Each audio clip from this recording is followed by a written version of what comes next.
What's up? Welcome back to Nostalgia. Dave here with another podcast. What's going on in pop culture right now? Got a lot of good stuff to get into this week. Of course, Challengers, new film from Luca Guadagnino starring Zendaya, Josh O'Connor, Mike Faist. I love this movie. So much to say about that. New music from IVE and Justice, their first album in many years. Very exciting. Star Wars The Bad Batch wrapped up its series finale on Disney+. Had to get into that in the future of Star Wars animation. Of course, it's time to do XXL Freshman 2024 list predictions. That time of year again, talk about the rising stars in hip-hop. So make sure you subscribe, youtube.com/nostalgiapod, linktree.com/nostalgiapod. See the links below. See the best of 2024 Spotify playlist linked below as well. Let me know what's good. Leave a comment. And let's get into it. What's up? Welcome back to Nostalgia. Dave here with a review of IVE's second mini album, IVE SWITCH, their first release of 2024. IVE, as people know, are one of the leaders of the fourth generation of K-pop music. They have been a consistent chart presence, a consistent hit-making group, and it's been very exciting to see, of course, because IVE is not on one of the big four K-pop labels. They, of course, are on the smaller Starship Entertainment, and IVE is back amidst their first world tour. They're going to be at Lollapalooza later this summer. It's a good time for the group. And I have to say that IVE's second mini album, IVE SWITCH, is definitely my favorite release from the group. And I think it's up there for the best K-pop release of the year thus far. The reason I like IVE SWITCH so much is that it continues the suggestion the group started making on their last release, IVE Mine. They are trying to diversify their sound. This group is not just going for that very successful anthemic sound that they kind of debuted with. With IVE SWITCH, they've taken the hip-hop suggestions of their single Baddie the last time around, and I think they've refined it to a much bigger effect. There is a lot more bite, a lot more edge, more hip-hop than they've ever done before, and I think it's done to a really strong effect. It's not compromising the group's past sound. I think it's kind of evolving and expanding it to really great returns. I think the lead single that has a music video, Hey Ya, is quite fun. The next song, Ascendio, as well. There's a lot of highlights up and down this track list, and yeah, I think it's my favorite K-pop release of the year thus far. Hey Ya is very noticeable. You know, the rap starts right away, you get the keys, then eventually the horns drop in, and you have a bit of a repetitive chorus. Again, it's not as grating as Baddie's chorus was, and I think the vocal breakdown at the end of the chorus really saves it. But there's a fun beat switch up halfway through here. The last chorus, the beat is even bigger on it. I think it's a pretty cool song. Definitely one of my favorite singles from them. And, you know, of note, this was co-produced by Dem Joints, a longtime NCT producer. Well, curious if that connection will continue. And also, seemingly, Hey Ya is sampling No Diggity, obviously famous song from the 90s. I didn't see it officially credited yet, but you can kind of hear it. I'll be curious if that kind of notion comes out. The second song, Ascendio, man, the rap starts right again from the beginning, and then the second verse is just super upbeat. Like, I thought this song was great. Might be my favorite song on the EP, not sure. The next song, Blue Heart, the chorus, the affect on it is very electronic. Like I think it's very cool, like intentionally low register in the delivery of the song. It's pretty fun. Again, this edge from IVE is new. And this song was solely written by Wonyoung of the group, and she wrote a song on the last project. It's really cool to see such a involved writer from a young group. We don't get to see that too often. You always have to root for that. The next song, Ice Queen, I love that the chorus is rap. I love how that drops in. I actually think it's just pretty hard. Like, it's really solid hip-hop, honestly. Wow, really fun keys on the production here. More of a traditional chorus, more of like the traditional IVE sound you might think of from the early days, but I think the song's still pretty cool. And then Reset as the closer I liked as well. So, yeah, I think at this point, like, I'll be really curious what the next full-length IVE album sounds like, because IVE has really, again, diversified what they can do. And I think this shows how successful the hip-hop stuff is. Like, there's a lot of songs on here that are better than Baddie, which feels like now as like a proof of concept of what they could do. So we know how successful they've been with the more anthemic stuff with songs like Afterlife. So yeah, very curious like to what the ceiling of this group is. You know, they're not quite as big in the United States as some of their fourth gen contemporaries are. There's certainly room for growth there, but as we know, they are dominant over in Asia. So I expect that to continue for the foreseeable future. But let me know, how did you feel about IVE's latest release, IVE SWITCH? Do you agree it's their best project like I do? Do you think it's up there for the best K-pop release of 2024? Let me know. And for more K-pop reviews, more music reviews, subscribe. And I'll see you next time. What's up? Welcome back to Nostalgia. Dave here with a review of Justice's fourth album, Hyperdrama. The French EDM duo is back. Their first album in 8 years. It's been a long time coming. New music from Justice is, of course, a landmark moment when it comes to new EDM music. Looking back, of course, on their debut album, Cross, from 2007. One of those iconic, signature landmark music drops. Of course, the song DANCE, Grammy nominated alongside that album. That's an album that has really stood the test of time and really put Justice on the map, I think, for a really unique kind of blend of electronic music. It's both heavy and smooth at the same time. It's just really ear-catching, but stands out just for being unlike a lot of other music you hear. And that's, I think, the case now with Hyperdrama, just as much it was so obviously the case back in 2007. Justice have been around lately, of course, performing at Coachella recently, the light show, unsurprisingly, getting a lot of plaudits. Of course, their song from Cross, Genesis, featured in John Wick Chapter 4 last year in a really pivotal scene. It was a pretty epic scene and epic needle drop for sure. The Weeknd has teased an upcoming collaboration with Justice earlier this year.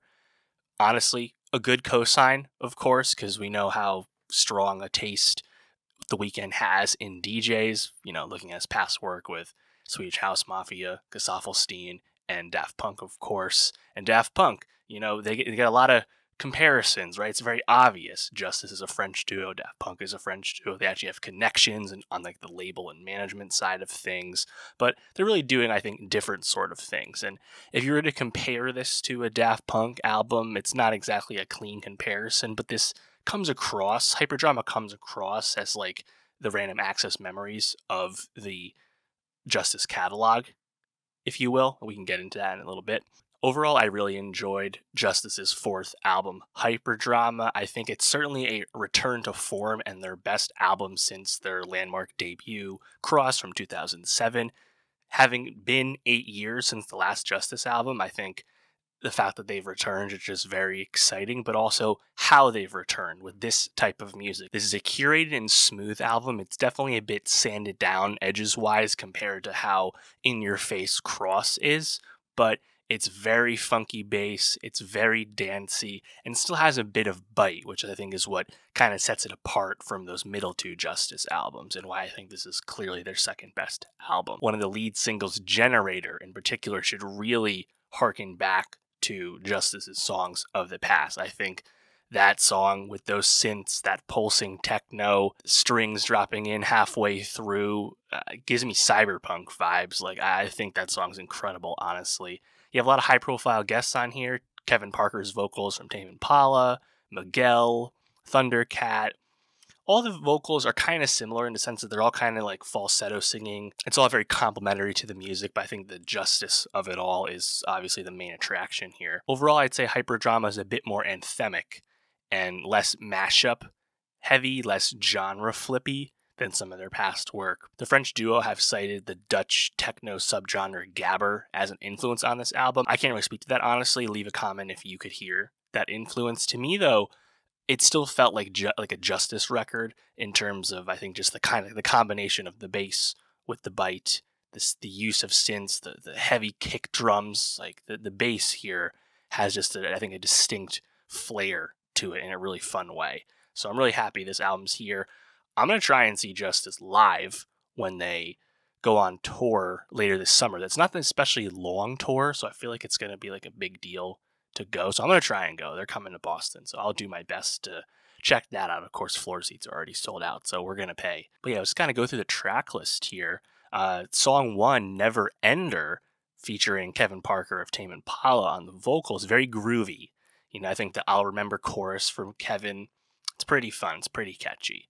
I mentioned track 2, Generator. This is the highlight for me. And man, I mean, it's so fun. I think this brand of techno, this use of synths, it's hard, it's heavy, similar to some of their harder stuff in the past, but it really fits this album. But to me, it's a clear highlight. I liked track 3, After Image. The drums very similar to how they had been on the first 2 songs, but it feels like kind of like a different BPM. And then about 90 minutes in, there's like horn drop in or some kind of horn kit or something, some plug-in, I'm not really sure. Sounded cool. Track 4, we have one of the other singles, One Night, All Night, also featuring Tame Impala. Very thumping bass on here. Then about 2.5 minutes in, another fun switch up where the keys come in. Really like this one. Dear Allen, this one stands out as kind of being kind of out there on the track list. There's a lot going on with this one. I think that song's another clear highlight. Moonlight Rendezvous stood out for me because that's when we started to slow down for the first time. Saxophone making its presence known to fun effect. The next song, Explorer, also on the slower side.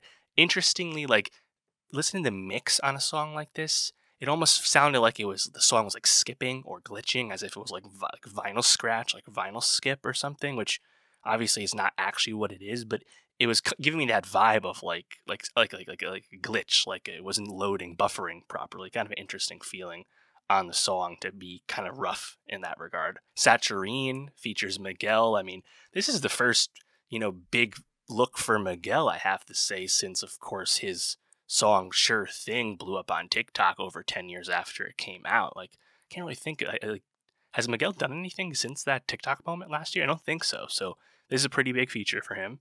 And I mean, he's not doing anything super dissimilar to what Kevin Parker has done earlier on the album. It's similar singing, but this song almost has a bit more of like an R&B lean to it. So I guess you could say it's almost a hair out of place on the album genre-wise, but it sounded good to me. And then the last song, The End, features, I think, a really awesome kick drum. The kick drum's great throughout the album, but like it's very noticeable on the end. And then you have Thundercat with this silky smooth singing. Again, not that different from what Miguel and Kevin Parker had done and the others, but sounds good. Honestly, there's not a lot of electronic music releases that excite me when they come out. There's only a handful of DJs and DJ acts that I like really pay attention to as album artists. And I think Justice obviously fits that bill, and Hyperdrama I think definitely delivers. To me, as I said, I think it's their second best album. And when you haven't had an album from a group in 8 years, I mean, in a sense, you take what you can get, but also the fact that it's better than the last 2 albums is very exciting to me. So hopefully we don't have to wait 8 more years next time. It's clear that Justice still have a lot to offer.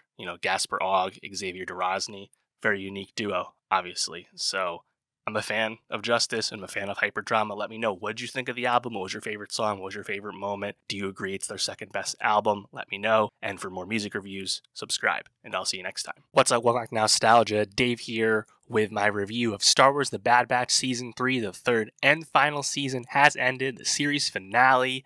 Going to get into Season 3 as well as The Bad Batch as a whole, what it represents within Star Wars storytelling, Star Wars animation, and the future we might find with Star Wars animation as well. So a lot to dig into here. Of course, full spoilers for the series, but yeah, let's just jump right in. Star Wars The Bad Batch Season 3 is a effective and solid closer for this unheralded Star Wars animation series. If you think back on the humble beginnings that the Bad Batch had, being introduced in Clone Wars Season 7, not the most exciting announcement for the next Star Wars animated show when it came out. Looking back, of course, on these 3 seasons, the Bad Batch really represents the sequel to the Clone Wars and the sequel to perhaps the greatest triumph of the Clone Wars, which was the humanization of the clone characters from that period of Star Wars storytelling. Ultimately, the Bad Batch was more of a smaller stakes story. At this point, the Bad Batch has really outkicked its coverage and I think become quite well liked for what it was. Season 3 was very serialized, very plot heavy, but ultimately the core characters of the Bad Batch, you have a relationship with them at this point. So seeing their arcs concluded in Season 3 was quite satisfying. And now there's a tantalizing place for the future of the series, the future of Omega. I think it was kind of obvious that the Omega character would lead Star Wars animation forward. That's abundantly clear with the conclusion of Season 3. So I think we're in a pretty good spot. It's also funny to reflect on that, 3 days after the Bad Batch series finale, we're getting Tales of the Empire dropping in full on Disney Plus, the pseudo-sequel to Tales of the Jedi from a few years ago, which is also kind of connecting back to Clone Wars. Of course, the trailer suggesting we'll be spending a lot of time with Barriss Offee's character, so that's exciting. But yeah, in terms of the Bad Batch, obviously Omega will lead us forward in the future of Star Wars animation. We'll get to that at the end here, but just want to go through some of the stuff I liked about the Bad Batch overall. I probably would have loved to get a lot more of it, but like the whole clone rights stuff on Pandora and just kind of the future of the clone characters and what happens to them as the Imperials replace them with, human recruits for stormtroopers. That was more heavy in season 2. I would have loved to get a lot more of that just because that's kind of an interesting insight into Star Wars storytelling you don't always get. Of course, the Commander Cody character coming back in season 2 around that storyline, very exciting. I'd like to see more about that in some way, but I'm not sure if we're going to get it given where the time skip at the end leaves us, All the stuff with Tantus and Hemlock and Project Necromancer in season 3, as well as, in season 2. That, I think, was pretty good for, being, the, conflict of Bad Batch, given it's a smaller stakes series, because it's still providing some of that, trademark Filoni contextualization we've associated with his reign over at Lucasfilm, where that is kind of coloring in motivations for Palpatine for the sequel trilogy, just like we're seeing with The Mandalorian lately. So I find it fun just to kind of fill in the lore in a manner like that, because again, this is a low-stakes animated children's cartoon. We have to keep our, I think, expectations in check, and I think that's an easy way to kind of do it. In season 3, we get the Asajj Ventress comeback, just one episode, but of course that was heavily teased in the trailer in the lead up to the season, and definitely something I did not see coming, given the seemingly final fate of Ventress in the Dark Disciple novel, which of course was based off unproduced Clone Wars scripts when Clone Wars was canceled the first time around. So Ventress' comeback, you'd have to imagine, would be in the Omega sequel series, right? What is Ventress going to be up to? We know she's kicking around. Tantalizing, to say the least, just because the Ventress character also had a fair amount of growth across from Clone Wars over the years, over the seasons, and now there's opportunity for even more of that. Honestly, it's pretty cool. If there's anything to criticize about season 3 of the Bad Batch specifically, I would say that it felt kind of safe in how it concluded. There's no unpredictable character death. It's not really doing anything outside of what you predict. I think it's fine, but it would have been cool to subvert in some way, I suppose. Ultimately, it's wrapped up pretty cleanly, right? Like, Tantus gets decommissioned, Tarkin takes all that funding and puts it to surprise, the Death Star. We understand, where things are going. And you're operating within this timeline that it's a bit constricted, so I guess it's not the worst thing in the world. I love the Zillo Beast again in the finale. It was cool to have the Zillo Beast come back into the fold on the Bad Batch. It's a really fun nod back to Clone Wars. I was kind of expecting another member of the Batch to die. Obviously Tech dies in the season 2 finale. Amazing moment, very effective, right? I was kind of surprised that everyone lived. I thought Echo was going to die in the finale, the way it was going for a while, but Echo, Hunter, Wrecker, Crosshair, they're all still kicking. Emery's now kind of squatted up. Of course, we know Rex is out there. It's fun.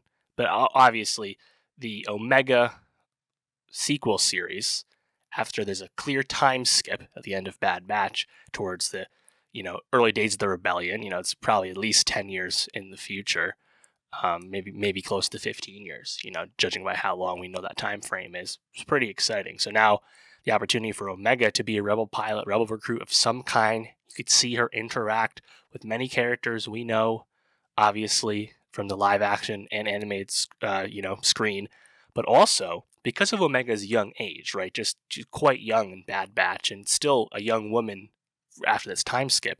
Omega's young enough to exist in live action, in time of The Mandalorian, in the time of Ahsoka. She's younger than all those characters. So I'm not sure we're going to go there. We did get live action Ezra after all. It could happen. So I think that's a possibility. But yeah, something to chew on, right? It's fun. It's a good time to be a Star Wars fan, though. We're getting a lot of, I think, tantalizing stuff. I mean, the fact that the Barriss Offee arc is going to continue in 3 days is pretty cool. Yeah, I think looking back on the Bad Batch, I think my absolute favorite moment was honestly in season 1. I thought the 2-episode arc where Captain Rex shows up for the first time and interacts with the Batch, that was like top tier Star Wars animation to me. I thought that was absolutely breathtaking, that arc. And since then, it's just been fun to like spend time with the characters, which was good enough for me. But yeah, let me know, what was your favorite moment about Star Wars The Bad Batch? What did you like most about Season 3? What are you excited to see next from the Omega series and what's to come? And for more Star Wars, more movie reviews, more TV reviews, subscribe, and I'll see you next time. What's up? Welcome back to Nostalgia. Dave here with a review of Challengers, the new romantic sports drama film from Luca Guadagnino, starring Zendaya, Josh O'Connor, and Mike Faist. This film was supposed to come out last September, but of course was strike delayed, much like Zendaya's other big film of this year that was delayed into 2024, of course, that being Dune Part 2. Zendaya is back as the star of Challengers, and as we know, Zendaya, one of the biggest stars we have in Hollywood at this point. But this is also a really big look for Josh O'Connor, probably his most significant role since breaking out on The Crown.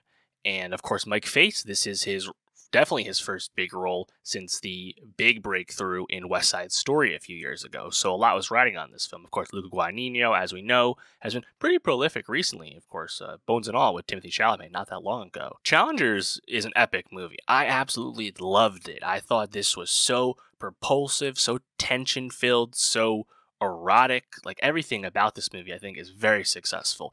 The idea of having Zendaya, Josh O'Connor, and Mike Faist in a love triangle, great idea. It's effective. But then also having that be around a movie centered around tennis and the relationship that is required in the game of tennis. Having these two guys competing for the affection, the approval of Zendaya's character, Tashi. It really works. I think the non-chronological narrative of the screenplay actually is quite effective in terms of giving the audience new information. Trent Reznor and Atticus Ross have this awesome electronic techno bass thumping score that comes in key moments. The sexual tension, both between Zendaya and the two guys, but also between Faist and O'Connor. There is certainly some homoeroticism here, but I think it's all super well earned because it's just, I think, a really sexy, crazy fun time. And the star power is just very palpable on screen as well. Also, something that was by no means a given was the fact that the tennis portrayed on screen is actually really propulsive. Like, the sports angle of this movie looks great. We jump around with ball POVs, floor POVs, watching the tennis from underneath the court, having the ball come right at the camera, right at you as the viewer. It looks really cool, and I'd say it's a pretty genuinely successful sports film, even if it's clearly more of a character drama first. Zendaya is really convincing as Tashi Duncan, this, kind of young teenage phenom tennis player who is clearly on the track to professional stardom, but wants to go to Stanford first. And like, when we watch like the introduction, the boys get to Tashi, of course, Mike Faist and Josh O'Connor, they play Art Donaldson and Patrick Swayze, respectively, who have known each other a long time. Coming up, they're actually doubles partners, in the junior circuit, and they come to meet Tashi, and they very quickly, like, both are so enamored with her. But just watching her as like a phenom, and then seeing her off the court, and there's just a aura to her. And it's kind of funny watching them both like simp over her at this party, and so overtly, so like over the top almost, but also kind of honestly, like chase and lust after her. And when they kind of half-assed invite her over to the hotel room they're sharing, and then she actually comes by when they're both like in this messy room, half clothed, and like really funny laugh moment. But the introduction to Tashi is quite effective, and the relationship between Patrick and Art is done quite effectively as well, because again, we're getting this non-linear screenplay, so we realize early on in the movie that Tashi is no longer a professional player. She's actually married to Art, who is the professional player. Like he already has one Grand Slams. He is a like legitimate tennis pro trying to complete the World Slam by winning a U.S. Open. And meanwhile, Patrick is not at that level. He is, still a professional tennis player, but just kind of approaching has-been status, going after qualifying tournaments to try and actually make it into a U.S. Open. Clearly, things have changed.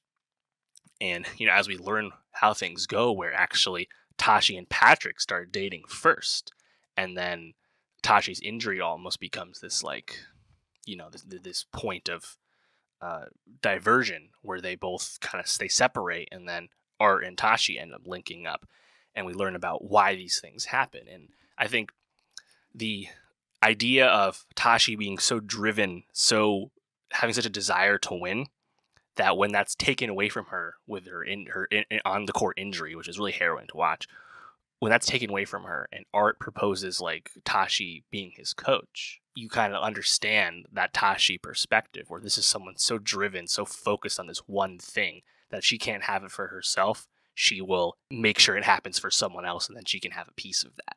And having that be kind of the focus of their relationship, which is increasingly becoming loveless as Art is falling out of love with the pursuit of tennis greatness. Like, I thought it was really, really knockout, right? And, throw that back to how Patrick and Tashi kind of split up at Stanford, where they have this fight in terms, and they kind of have a difference of opinion of what they're both seeking. And yet, the end of the film, where you have Patrick and Tashi connecting before this one challenger tournament, and man, I think the way the movie ends and the way it sets up its ending is really knockout.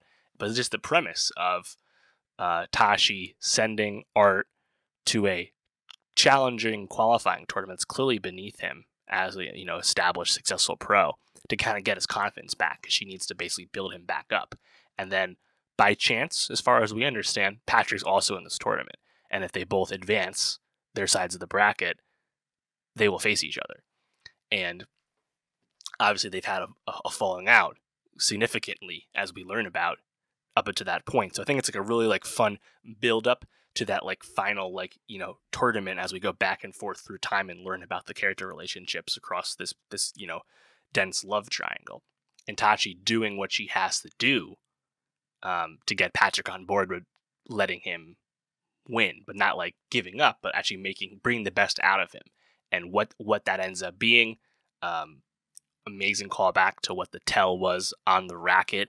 I like saw that coming in the moment, and I was like getting ready to pump my fist. I was like, do the tell, show the ball, and like it's so satisfying the way that goes. And then Art is able to win the match because he's so fucking pumped up out of his anger at this betrayal from his wife. I think it's knockout stuff. Zendaya really, I think, quite at home in this role as Tashi, where she starts out as this like electric, room commanding phenom who's also a great athlete. She's great in that sequence of it, great in the Stanford sequence, but also she's really good as this, athlete turned mogul / power wife / power mom, right? Like really right at home in that as well. Mike Faist, I think, deserves a lot of credit for, he kind of got swole for the modern day stuff. Like he looks pretty ripped. He's kind of more of a wiry guy. And his, I think, precociousness in the beginning of the film, the beginning of the chronology leading up to like the present day stuff, where he's able to really command his apathy to a lot of what's going on. But what's always consistent in that performance is his just complete like inability to not always need the approval of Tashi. And I think that's done really well. And then Josh O'Connor, I never watched The Crown, so I just kind of knew of what people said about him. I hadn't really seen him in too many things, but man, he does a great job playing this like charismatic dirtbag, basically, as Patrick. And like, I think it's a pretty interesting character in the sense that this is a guy from a very wealthy family who was in a wealthy sport growing up in tennis, and then he's basically slumming it, not because he has to, but because he can. Basically, he just doesn't ask his family for any support at all. So he's literally on Tinder swiping, liberally, just so that he can hopefully go to bed with someone and have a place to stay at night. He's the one sleeping in his car at the court before the tournament he's participating in. And yet, he's able to see through Art and Tashi's relationship, leading up to, I think, again, a really satisfying, third act.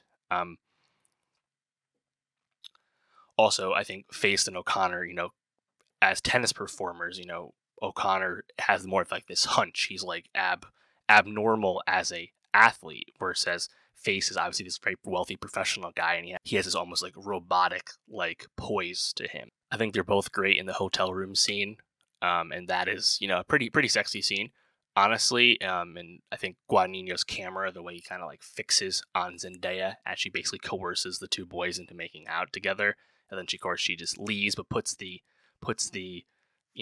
tension on them of whoever wins in that youth tournament tomorrow, she'll actually give her number to, right? And it suggested that that's how Patrick and her started dating. And, I think there's a sex-ish scene between Tashi and Patrick at Stanford. But, for a movie that I think is so sexy, so lust-filled, it's actually kind of chaste in that regard. Like, we don't see like a hardcore sex scene or anything like that. It's just kind of like a close-up of Zendaya's ass, I guess, with, like that's kind of it, I guess you could say. Despite all that, like, I think the sexual tension is so consistent throughout the movie. And I think that's good enough, honestly. I probably could have used more sex in the movie, like if you really wanted to commit. But that's not really Luca Guadagnino's bag if you think about his other stuff, right? It's not like Call Me by Your Name was super explicit either. I think to me, it's such a win for kind of everyone involved. I think the 3 acting performances are all perfect, and the chemistry, the tension, the love triangle, everything's so convincing, so great. But also the physical aspects of it being a tennis movie also effective. I think Luca Guadagnino, this very much being in like his narrative, his storytelling type of bag, but then backing it up with the direction of the action of the sport, while also still having all of the character drama that he's clearly more interested in. Like, it's all there. Like, I think it really works. And Zendaya, to me, at this moment, she is in my 2 favorite movies of 2024 between Dune Part 2 and Challengers. And we'll see how the rest of the year goes. But, I mean, she's one of our superstars for a reason. I think she's great. And this was just a really great time. You don't really get movies like this, as people like to say a lot, but it's true. Like, when do you get like a sexy love triangle tennis movie? Like, what do you even compare this to in recent memory? Let me know, though. What did you think of Challengers? What did you like most about it? And for more movie reviews, subscribe, and I'll see you next time. What's up? Welcome to Nostalgia. Dave here with my 2024 XXL Freshman List predictions. I've been doing this for 8 years. I've been doing this a long time, and I'm pretty good at this, honestly. I usually get over 50%, at least 50% of the lists correct. Frankly, it's been harder to predict the XXL freshman class every year because hip-hop has continued to change and evolve lately, and the optics, the dynamics of what it means to be a rising force in hip-hop has continued to evolve and change, and thus the, quote, criteria to make such a list continues to evolve as well. I think more than anything, thinking about XXL, it's old news that the traditional press cycle is like necessary to really help launch careers, but the publicity from XXL freshmen is still very valuable. As we know, social media has really helped artists promote themselves, develop careers, develop fan bases, cultivate fan bases without the support of the traditional major label system. And TikTok has really improved discoverability for brand new artists, really for anyone, right? However, it's also harder than ever, arguably, to be discovered because the barrier to entry has never been lower. So XXL still has an important place. And to me, I always like the history, the idea of the concept of like the quote freshman class in hip hop, because no other music genre can support something like this. So I think it's pretty fun to invest in and think about. And coming up with the best 10 people to make the list, it's still challenging. But frankly, I think it's more challenging nowadays just because there's less sure things. There's less like obvious picks. Just a few years ago, there were a lot of obvious people to throw in there. But now I think it's pretty interesting again because there's going to be a lot of people making the list that aren't super popular and aren't super well known, even if they have a quote hit. They have some fans, some bubbling status. So it's pretty interesting these days. I'm going to go through my 10 picks as well as some artists that I think are certainly in the mix for sure. I gotta say, it's one of the toughest years in a long time because, again, there's just not a lot of sure things. We're just going to jump right into it. I'm just going to go through who I think should make it and why, and we'll just go from there. And, of course, leave a comment. Let me know who you think should make it. Who do you like the best out of who I picked? Let me know. Again, it's a hard thing to make, and everyone has their own preference, so please let me know what you think. But we'll just kind of jump right in here. I think one of the clearest picks, and by the way, everyone I'm going to pick here is, quote, on the XXL voting for the 10th spot on their website. So it's everyone on my list is someone XXL themselves is clearly thinking about and is deemed, quote, eligible for the list. So we'll just get that out of the way. I think one of the obvious ones, probably the most obvious one, will be Four Bats. 22 years old, out of Dallas, Texas. Recently signed to OVO Sound. Recently signed to Drake. And that's, of course, because his hit single, Act 2, Date at 8, really kind of blew up on TikTok, and then got an actual official Drake remix. The song peaked at number 7 on Billboard Hot 100. Forbats is about to release his debut EP on OVO, so he's still very much a freshman, which is a massive song under his belt. And, he's kind of more of the trap soul hip hop. He's certainly melodic, not like the hardest rapper, but I think he still clearly fits the bill and is one of the clearest like guys on the rise to stardom here. Kind of a no-brainer.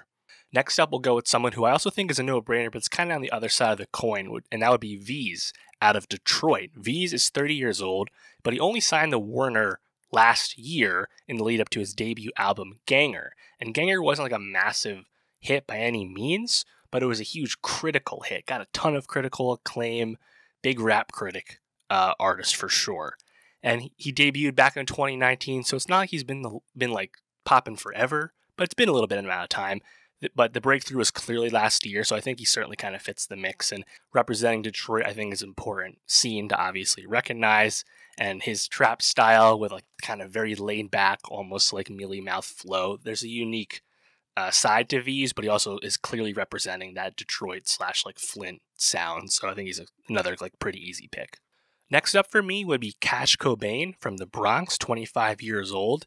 Really made his name as a producer first, but XXL did put him on their website as someone you could select. And, his single, Fisher, with Boy Swag, became a big hit on TikTok primarily because of a dance trend. And it's kind of like the preeminent song for the, quote, sexy drill subgenre of drill music. And, we've been representing drill music on the list year after year because it continues to bring new stars into our lives. I mean, thinking about drill from New York, Lola Brooke made the list last year, right? But Cash Cobain, I think the fact that he's pretty integrated already as a producer, he was with Drake with For All the Dogs, made a song with Central C, he's on the Pink Panthers album, signed the Irving Azoff's Redux version of Giant Music, now an independent outfit.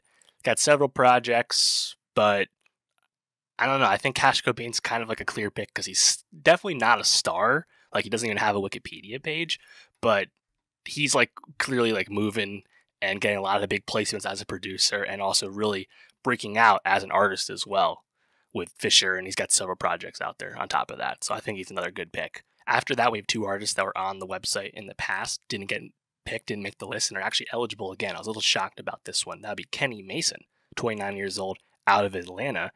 I thought he should make the list last year. I thought he should have made the list 2 years ago, to be honest. But he's apparently still eligible. I hope XXL picks him this year. I hope Kenny does it because he's not the most famous guy. So I think the look would still be helpful to him. And he also represents kind of like an alternative hip-hop, bringing in some rock elements, bringing in some punk elements. Think of his Angelic Hoodrat album and the Supercut Deluxe version of that, and his Roughs mixtape as well, his most recent release.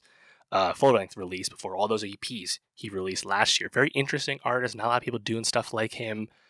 I think it's important to represent these kind of like rap rock guys who he's still like a great rapper, like traditional rapper. Look at his song Hit. Like, he's a great rapper, but he brings in a lot of other elements. I think it's a really interesting thing you should try and acknowledge. They didn't pick Tizo Touchdown a few years ago when I advocated for that. Look what happened to him.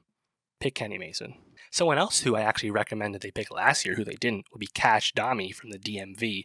He's only 19 years old, so it makes sense that he didn't necessarily get picked in the past because he's still quite young. But he's been popping since around 2020, I'd say, and he's a trap artist, already signed to Atlantic Records. He has 3 albums, 3 tapes out. He's got a lot of music out for someone at such a young age, and his song Reparations being quite the hit. So given his age, I think you just got to put him on there. I'm not like the biggest fan of him, per se, but I think the track record, given his age, it's consistent body of work over several years at this point. I think it's pretty justified. Someone who I think is actually an awesome pick for XXL because she's popping at a really great time would be Leigh Banks out of Philly. She's only 19 years old, signed to APG.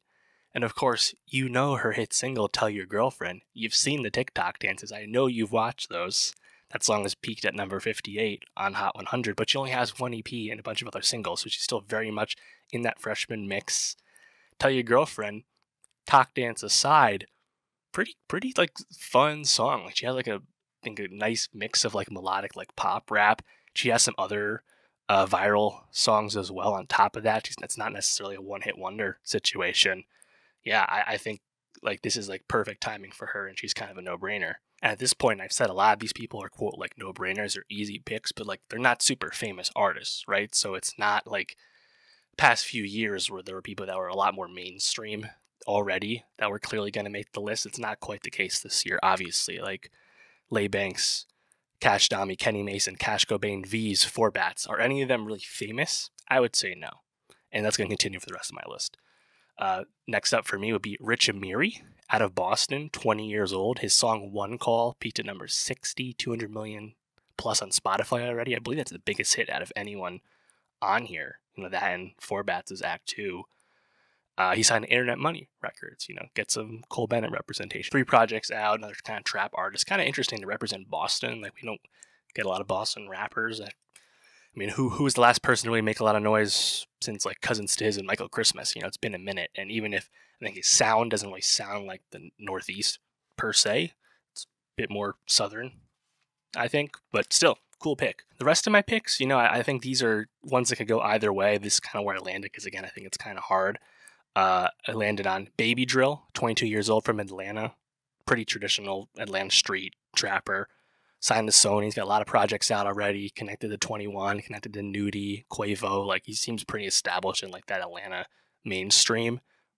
Rising quickly. Seems like a pretty clear pick if they go that route.